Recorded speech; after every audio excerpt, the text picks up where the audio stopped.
Assalamualaikum warahmatullahi wabarakatuh. Dengan saya Nurul Saputri dengan 2365000. Baik, saya ini akan melanjutkan penjelasan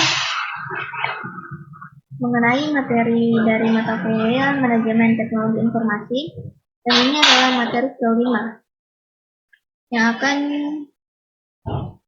dijelaskan. Pada materi kelima ini yang akan kita bahas adalah manajemen lingkup proyek. Nah, manajemen lingkup proyek ini dibagi menjadi dua definisi, di mana lingkup itu adalah mengacu pada semua pekerjaan yang terlibat, yakni produk-produk dari proyek dan proses yang digunakan untuk mencapainya. Yang kedua adalah hasil atau deliverable. Nah, dia ini adalah produk yang dihasilkan sebagai bagian dari suatu proyek, seperti perangkat keras ataupun perangkat lunak, dokumen perencanaan ataupun notulen rapat. Dari lingkup dan hasil ini, maka menghasilkan manajemen lingkup proyek, yaitu dijadikan dia mencakup proses-proses yang terlibat dalam mendefinisikan dan mengendalikan apa yang disertakan ataupun tidak dalam proyek. Dalam proses manajemen lingkup proyek, dia dibagi menjadi 5 proses, di mana ada perencanaan lingkup, definisi lingkup, membuat WBS, verifikasi lingkup, dan pengendalian lingkup. Perencanaan lingkup ini dia itu maksudnya merumuskan bagaimana lingkup akan didefinisikan, diverifikasikan, dan dikendalikan. Sedangkan definisi lingkup dia itu maksudkan menambahkan detail pada lingkup awal proyek.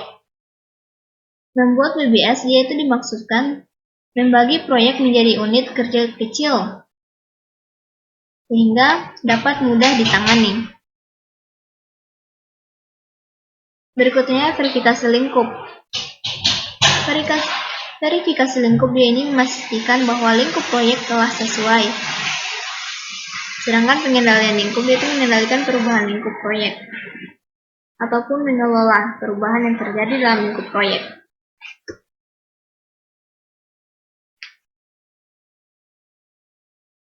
Selanjutnya perencanaan lingkup dan rencana manajemen lingkup. Rencana manajemen lingkup merupakan dokumen yang mencakup deskripsi tentang bagaimana tim akan menyiapkan pernyataan lingkup proyek, membuat WBS, memverifikasi selesai hasil proyek, dan mengendalikan perubahan terhadap lingkup proyek.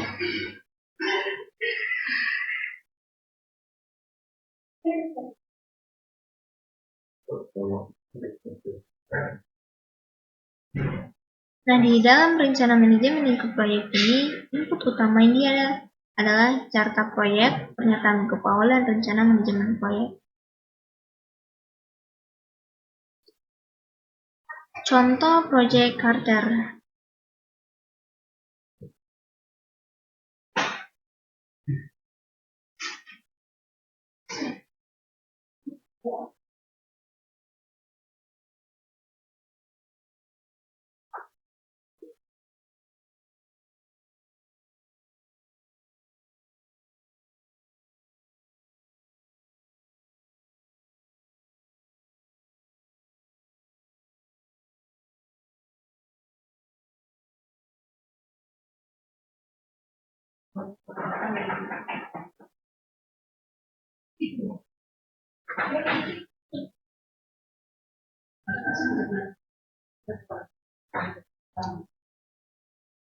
Pada slide ini diperlihatkan contoh Project Carter, di mana dia memiliki judul project, tanggal pembuatan project, dan akhir pembuatan project.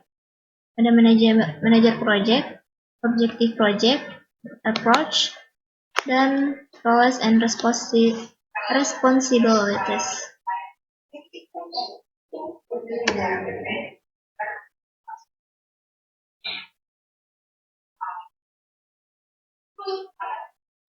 Definisi lingkup dan pernyataan lingkup proyek.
Definisi lingkup dan pernyataan lingkup proyek. Di definisi lingkup dan pernyataan lingkup proyek ini kita akan diarahkan pada pernyataan lingkup awal, karta proyek, asas proses organisasi, dan permintaan perubahan yang disetujui dapat menyediakan dasar untuk membuat pernyataan lingkup proyek.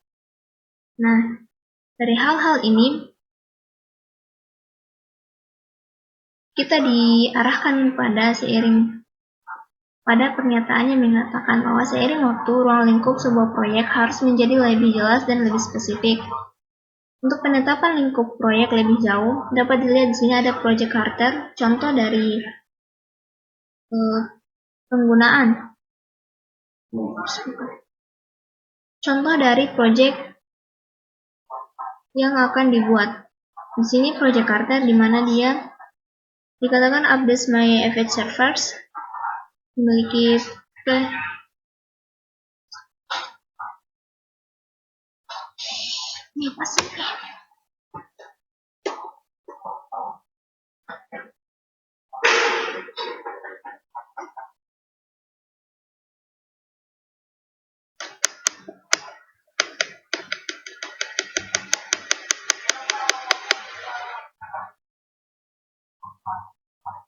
berikut ini adalah contoh dari penetapan lingkup proyek lebih jauh.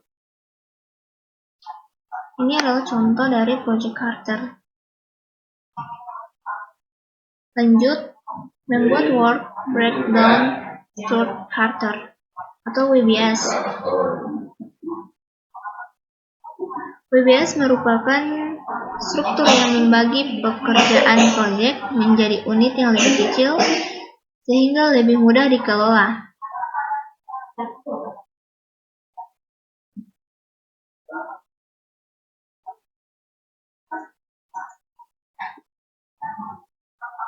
Pada dasarnya, WBS adalah dokumen dasar yang memberikan landasan bagi perencanaan dan pengelolaan jadwal proyek, biaya, sumber daya, dan perubahan.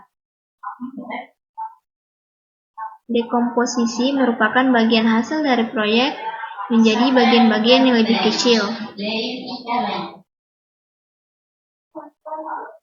Dari hal ini kita dipastikan bahwa WBS merupakan elemen kunci untuk memastikan setiap tugas dalam proyek terdefinisi dengan baik dan dapat dipantau. Berikut ini adalah contoh dari WBS internet yang disusun berdasarkan produk.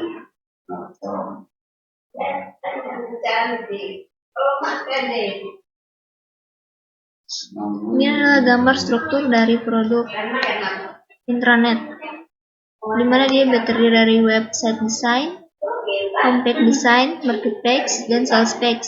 Setiap bagian-bagian ini dia terbagi-bagi lagi menjadi yang lebih kecil. Contohnya seperti website design ini dia terdiri dari sitemap, graphics design, dan programs.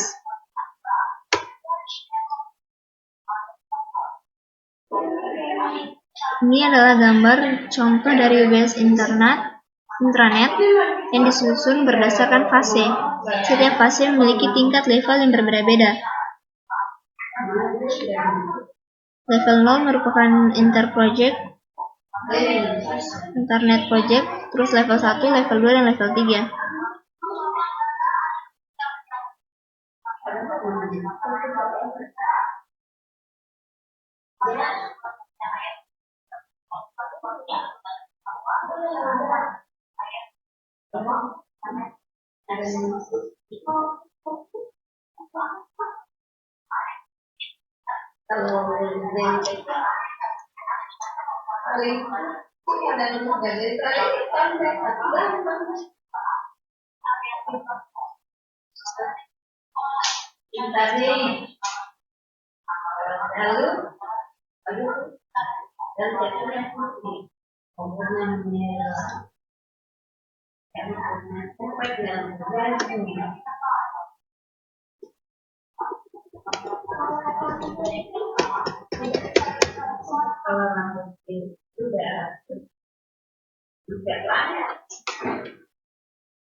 Berikut ini adalah tampilan WBS intranet dalam bentuk tabular, di mana yang pertama itu adalah concap, disusul dengan evaluation current system, definisi requirements, define user requirements, define content requirements, define system requirements, define server hour requirements, dan seterusnya sampai support. Ini adalah contoh dari project pada tahun 2000 terhadap WBS intranet dan Jan Card. Dalam project ini dia menggunakan susunan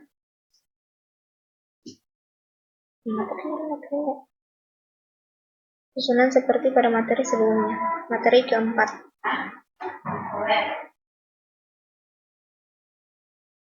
Ini contoh proyek yang berdasarkan kelompok proses manajemen proyek. Berikut ada tabel 54 Executive Task for GWD, Consultants WBS, di mana dia dimulai dari eksekutif, lanjut dengan server, user inputs, intranet, site content, templates and tools, article, links, ask and the expense, user request feature, intranet site design, intranet site construction, set testing, set commission, set rollout, project benefit, measurement. Lanjut pendekatan untuk mengembang WBS.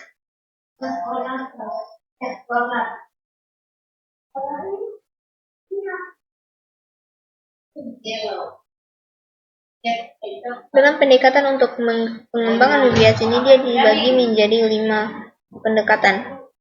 Di mana yang pertama adalah pedoman. Dia ini mengacu pada standar organisasi seperti DOD yang memberikan pedoman untuk mempersiapkan WBS. Dan yang berikutnya ada pendekatan analog, di mana dia itu mengembangkan dengan proyek serupa. Dalam hal ini dia akan meninjau WBS, proyek-proyek serupa, dan menyesuaikan untuk proyek Anda. Ketiga adalah pendekatan top-down. Dia ini mulai dari tugas besar ke detail kecil. Maksudnya dia itu memulai dari item terbesar dari proyek dan pecahlah. Pendekatan keempat adalah button up, memulai dengan tugas-tugas khusus dan merangkumnya. Dia akan memulai dari tugas kecil ke gambar yang terbesar. Yang kelima adalah mind mapping. Dia menyusun tugas secara visual dan non-linear.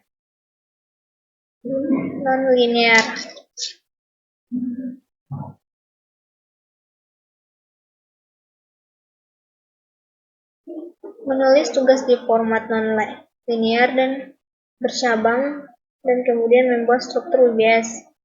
Ini adalah contoh dari mind mapping, di mana daya pusatnya adalah IT upgrade project, dan kemudian akan bercabang-cabang seperti pada gambar.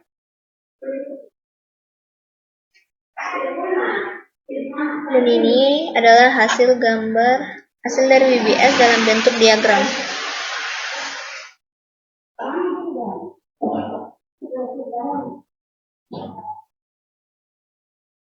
Lanjut ada pustaka WBS dan scope Baselin.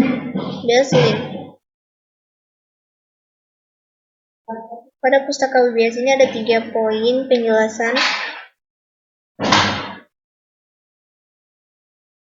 Yang pertama itu banyaknya tugas-tugas WBS tidak jelas dan harus dijelaskan secara lebih rinci, sehingga orang tahu apa yang harus dilakukan dan dapat memperkirakan berapa lama bekerja dan berapa biaya yang diperlukan. Pustaka WBS merupakan dokumen yang menggambarkan informasi rinci tentang tiap butir WBS, lingkup proyek yang disetujui dan WBS-nya, serta pustaka WBS ini membentuk skop Baselin yang digunakan untuk mengukur kinerja dalam memenuhi sasaran lingkup proyek.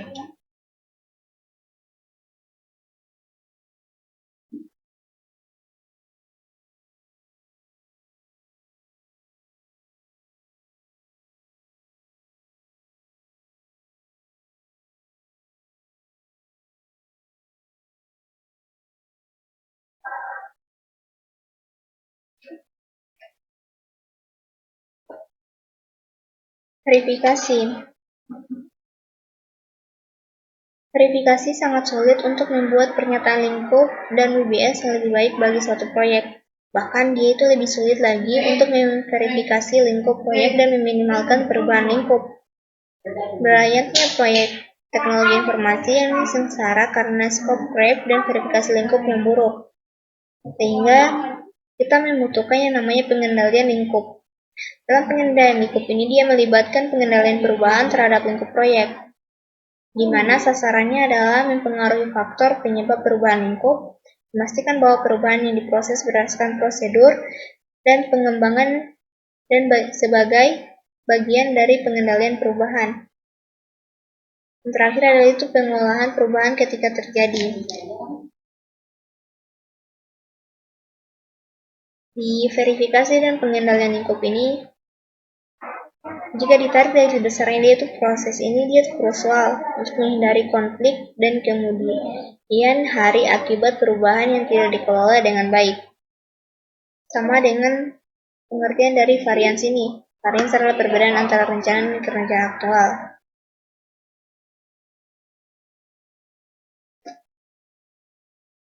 Lanjut di rangkuman, manajemen lingkup proyek mencangkup proses-proses yang diperlukan untuk memastikan bahwa proyek melakukan semua kinerja ataupun pekerjaan yang diperlukan, dan hanya pekerjaan yang dibutuhkan untuk menyelesaikan proyek dengan sukses.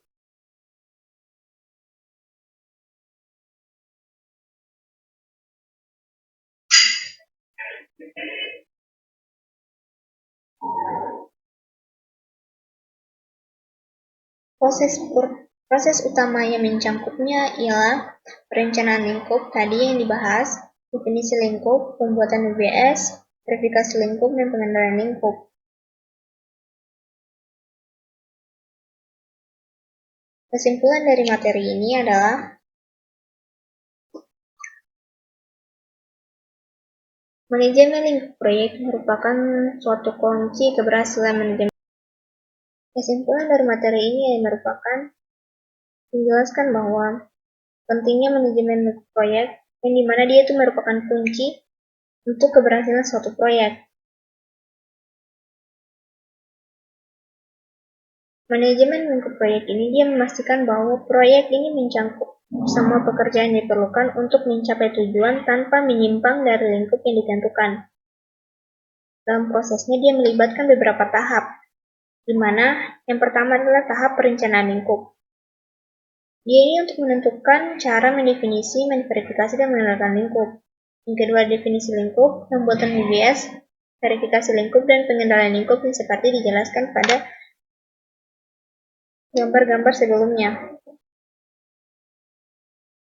Selain itu, kita diajarkan juga pentingnya manajemen lingkup proyek, di mana dia tuh mencegah scope creep atau penambahan ruang lingkup tanpa kontrol yang sering menjadi penyebab utama kegagalan proyek. Menjamin efisiensi dalam penggunaan sumber daya dan memastikan pekerjaan yang dilakukan benar-benar relevan dan memberikan nilai bagi proyek. Adapun area yang memerlukan peningkatannya.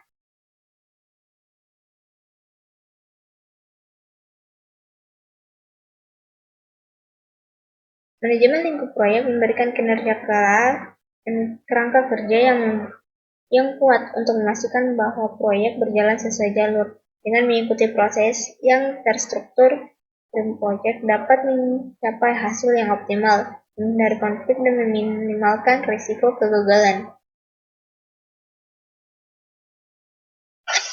Mungkin itu saja pada materi ini penjelasannya dan pembahasan materi. Saya akhiri dengan mengucapkan wabillahi taufiq. Wassalamualaikum warahmatullahi wabarakatuh. Dan mohon maaf jika ada penjelasan yang kurang.